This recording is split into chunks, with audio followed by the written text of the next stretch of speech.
Welcome to the Rennie podcast. I'm Ryan Berlin, Rennie's head economist and vice president of intelligence. And I'm Will Yee. I'm the Rennie U.S. market intelligence analyst. How was your Mother's Day weekend? It was good. As you know, I'm originally from Vancouver, and so I'm now in Seattle, but just we're filming here today in Vancouver. So opportunity for me to come here, spend the weekend with my mom. So she's very happy about that. Amazing. And you didn't have to get her a gift because it was just your presence that was the present. Yeah, exactly. So this is the first podcast episode that you and I have recorded together. And you're here because we've just published the first edition of the Seattle Rennie Landscape. Right. We'll get into that in more detail shortly. But why don't you start by just telling us a little bit about what you do at Rennie, what you're interested in, what turns your crank, and how we got to sitting here recording this episode. Yeah. So as I mentioned, I'm the market analyst on the US side. So I do very similar things to what you and the team does, just with an American spin on it, I guess. Mm-hmm. I think of my core responsibility just to provide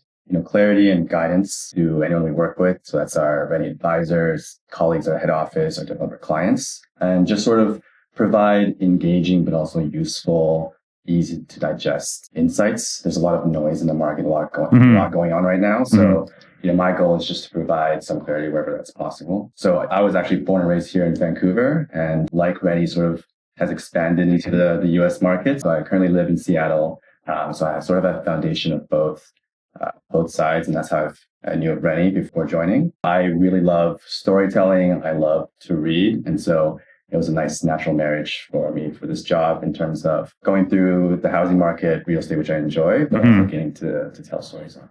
Yeah, and it's great to have you on board. And obviously, what you do really mirrors what we do north of the border, and it's imperative for our business to have that intelligence presence in the US. It's been great having you here for the past 3-4 months at this point. And in that time, you managed to pen the first edition of the Rennie Landscape report, which is no small feat. Just so everyone who's listening or watching this knows, the Rennie Landscape is our semi-annual signature report, if you will. It's produced by the intelligence division. And I guess what's unique about it across that continuum of content that Rennie Intelligence produces is that it's far less focused on some of those traditional real estate metrics like sales and listings and prices and how those things are changing.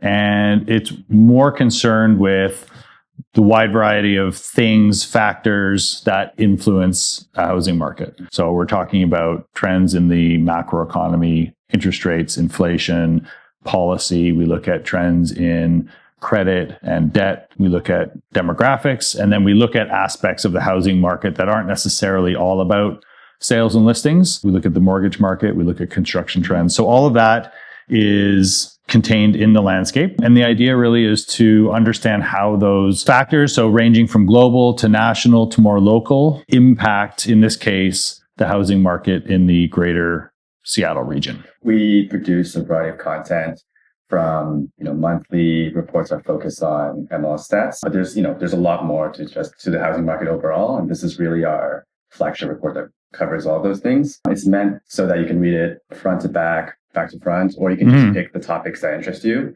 Whether it's demographics, the economy, interest rates. And if you're watching this or listening to this, you can access the Seattle Rennie Landscape Report on our website at rennie.com/intelligence. Excellent. Let's get on with the show. Yeah. Broadly speaking, there are a few key themes that emerge from the report that we'll cover today. We'll talk about the amount of noise in the current headlines, from inflation to tariffs to volatility and uncertainty.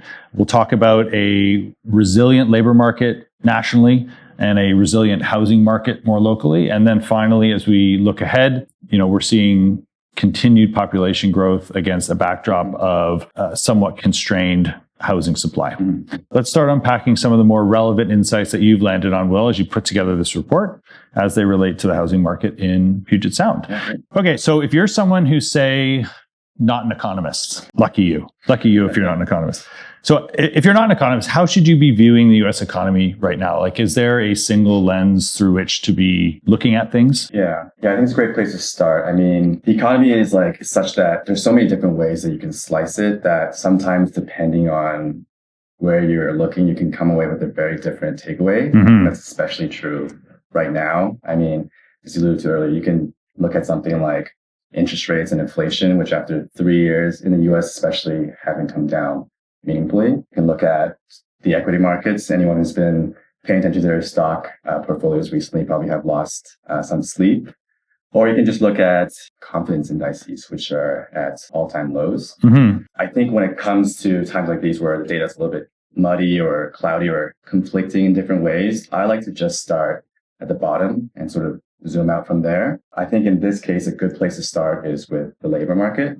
I mean, we can talk about GDP, interest rates all we want, but I think at the end of the day, whether or not you have your job and how you feel, how secure you feel in your position, that has the greatest impact to how someone feels about the economy and how they behave. Absolutely. Yeah. So I think starting from there, I mean, everything considered, the labor market has been surprisingly firm and a source of strength over the past 3 years.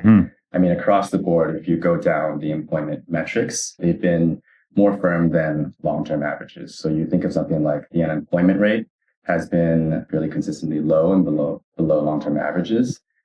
Wage growth has been quite strong and actually has outpaced inflation in recent years. And so if you go down the list, participation rate, all these things have held up quite firmly in spite of everything that we've been through over the past few years with, the COVID pandemic, the associated fallout with that, interest rates at generationally high levels, and inflation at 7+% at the peak in the US. Through all of that, firms have kept relatively stable, have kept growing, and have posted quite consistent results. As I have tracked the labor market in the US over the past few years and watched it evolve, it has been remarkable at how resilient it's been in the face of all of these quote unquote threats, right? Like you said, with high inflation and the response of the Federal Reserve, which was to raise interest rates. We saw longer term rates increase, mortgage rates increase. So life did become more expensive. Like if you owned a home or you didn't, but you just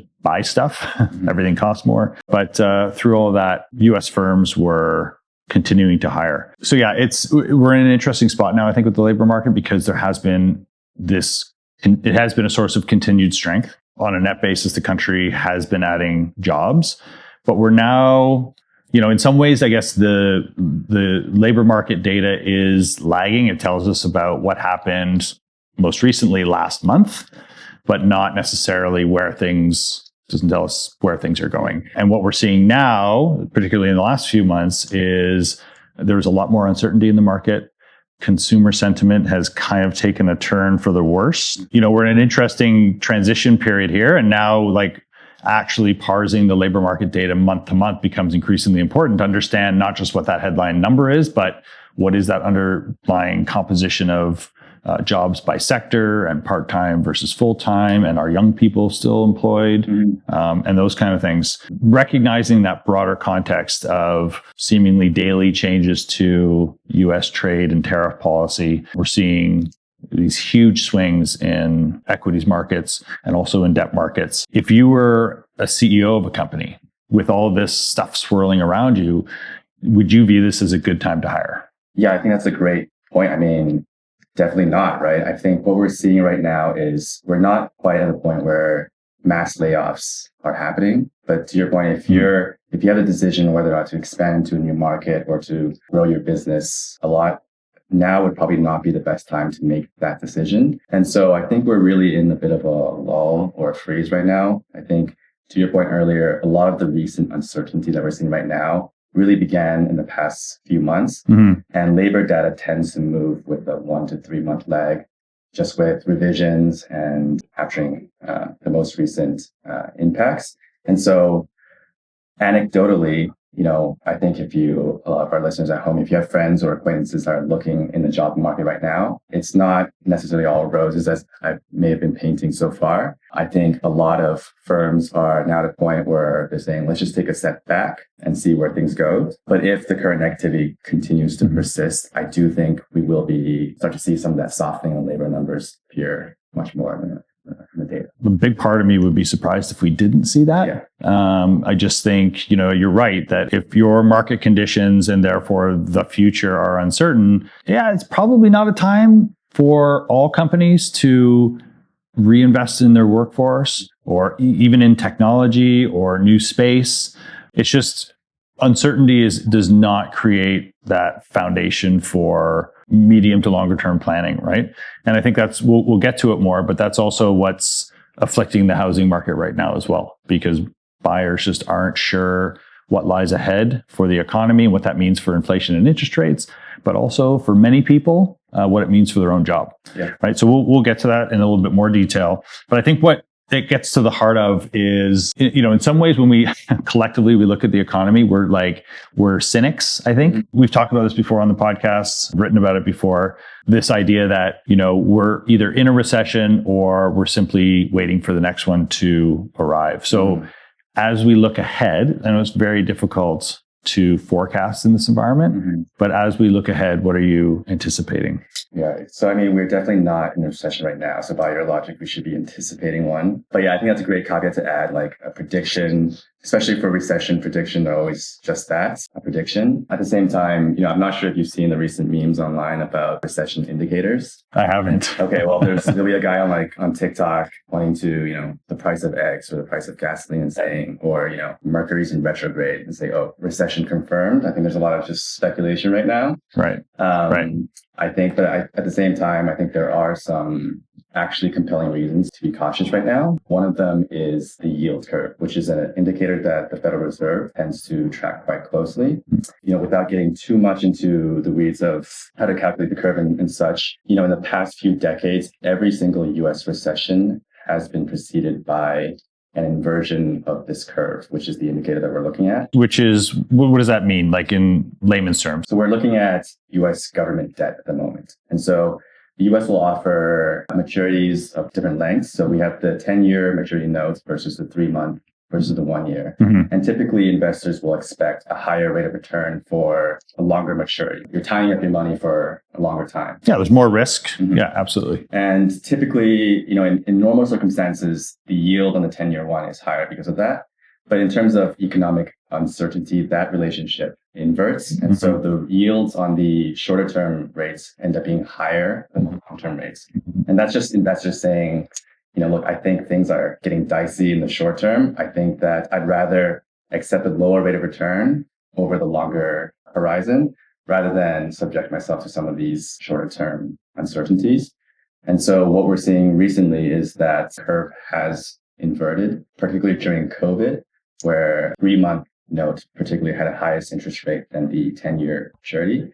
And like I alluded to earlier, every single US recession has been preceded by this inversion. The line is that the yield curve has predicted 9 of the last 5 recessions. An inverted yield curve doesn't necessarily mean that a recession is guaranteed. There's different types of yield curves. And overall, sometimes there have been false positives, right? The one I'm talking about specifically actually has never had a false positive. And they've actually never missed a recession.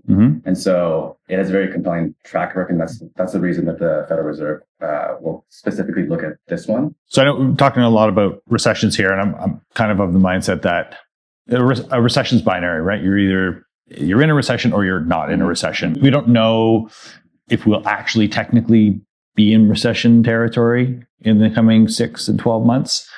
But I think what's likely is that we're going to see a slowdown in the economy. I think that's kind of the big takeaway for me. There's some sort of dark clouds over the economy, but if we turn to housing, what are you seeing for homeowners as the economy sort of evolves downward a little bit? Are we going to see fire sales? Are we going to see falling prices? What do you anticipate? Here's where the housing market starts to behave a lot differently than some of the other markets like we talk about, like the stock market is now. Real estate generally is considered an illiquid asset. So, if you think of if someone loses their job, they might sell off some of their stock portfolio to cover their expenses, right? It's not the same with their home. Nobody wants to lose your home. It's your anchor. It's your source of stability. And that sense of prioritization is matched up in the data. So we've seen that in times of economic strain, households will prioritize paying down their mortgage debt ahead of other types of debt like, auto debt, credit cards. So in that sense, housing markets are sort of naturally insulated from some of the faster or more volatile movements in markets. And even if someone were, unfortunately forced to sell their home, it would still come with some lag. You would list your home, prepare it, find a buyer, and close. So with that all being said, the housing market tends to move with a lag from the wider stock market. So with all that being said, I think just naturally, we definitely are still at risk of declining prices. But just naturally speaking, there's some breathing room there and some insulation there from the most dramatic sort of dips that we might be seeing in other kinds of markets. So why don't we get down to the Seattle housing market?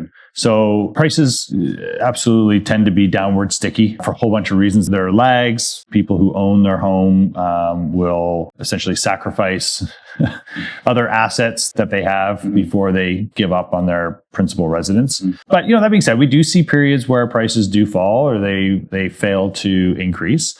And I think it's reasonable to assume that we're going to be in a period where we're not going to see rapidly rising prices. I don't see a lot of tailwinds there. But maybe you can speak to the current situation within the greater Seattle housing market as sort of some context for some of this broader forward-looking stuff that we're talking about. So I think another way to put what I just said is, some of those factors are external to the Seattle housing market. And housing markets just generally are a little bit more resistant to external forces. We can also turn to look at, our local markets specifically to see if there's any inherent signs of strain or cracks are beginning to emerge. So when we're looking at the Seattle market specifically, inventory levels right now are about at 10-year averages for single family. You might expect with just the slower pace of sales that inventory levels would be higher. But I think it's just a function of what you're talking about earlier. Homeowners are stubborn, prices tend to be sticky downwards. And if people aren't getting the prices that they want, they're not going to list their homes for sale. At the same time, if we do see some of this negativity persist, homeowners may be forced or incentivized further to sell against their wishes. One way to start looking at if that's showing up is to look at delinquency rates in other kinds of debt. So as I mentioned earlier, delinquency rates tend to rise the latest. But when we're looking at Washington numbers, auto debt and credit card debt are above 10-year averages and have been rising consistently over the past 3 years. Mortgage delinquency rates aren't quite there yet, but should these delinquency rates persist, we would expect mortgage rates to follow. And that will lead into 60-day delinquency rates, 90-day, and eventually foreclosures. And when we see inventory flooding the market or entering when there's not an equivalent demand asking for that, that's when we tend to see prices softening or...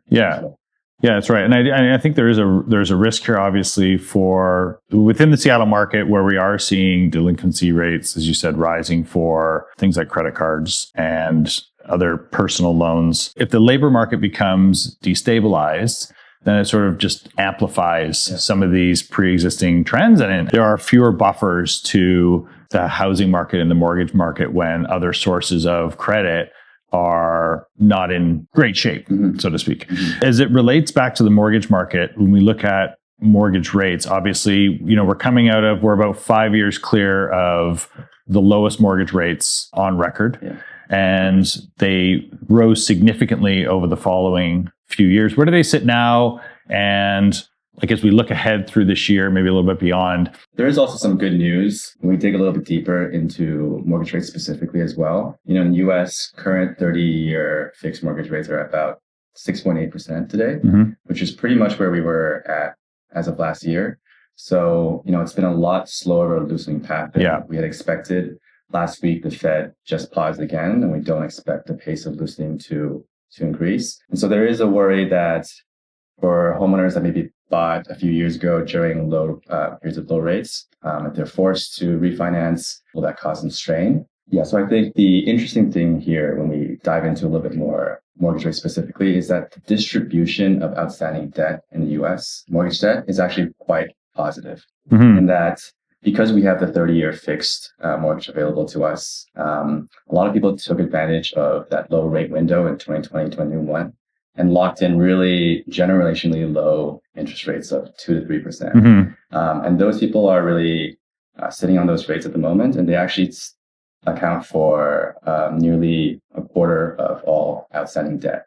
So it's nearly a quarter of all outstanding debt That's quite a surprise considering, when we're talking about interest rates these days, the headlines are, 6 to 8% elevated interest rates. But just given that window, I think a lot of homeowners smartly and correctly lock those in.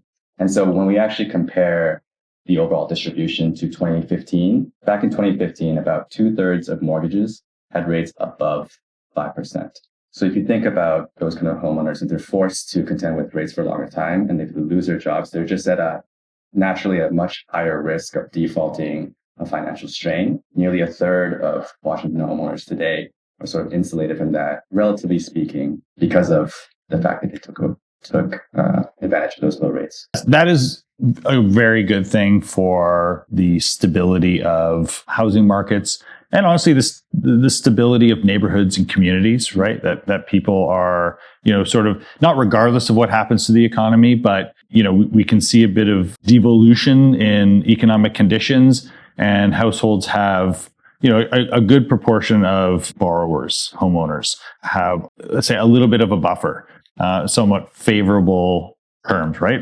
Against the backdrop of higher current market rates, it creates that lock-in effect where homeowners are reluctant or unable to move because they face much higher carrying costs going forward. Another way to think about it would be, given that 1/3 of current homeowners have rates under 3%, about a third of the inventory in Seattle, you're going to need significant motivation to get those people to list their homes. Right. Yeah. That's a good way of looking at it. So there's some context for the next section that we want to segue into, which is about the tremendous growth that is population growth that is being seen in the Seattle region. So sort of despite that backdrop, the region continues to grow. It's one of the fastest growing states in the US. A lot of the growth is driven by international migration.